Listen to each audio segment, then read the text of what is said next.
મિત્રો Angel mobile repairing સેન્ટરમાં આપણું બહુ બહુ સ્વાગત છે। અત્યારે એક આપણા પાસે વિવોનો મોબાઈલ આવ્યો છે કોમ્બો ચેન્જ કરવા માટે। મેં ઓલરેડી કોમ્બોમાં આ તૂટી ગયેલો ચેન્જ આમ કાઢી નાખ્યો છે, બરાબર। આ એનું મધરબોર્ડ છે। હવે આની અંદર આપણે નવો કોમ્બો ઇન્સ્ટોલ કરવાનો છે।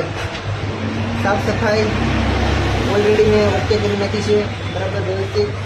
અને માર્કેટમાંથી હું નવો કોમ્બો લેવું છું।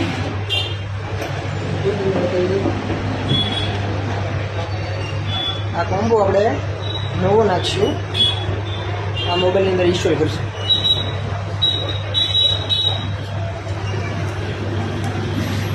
પહેલાં તો આપણે આમાં ટ્યુબ મારી દઈએ।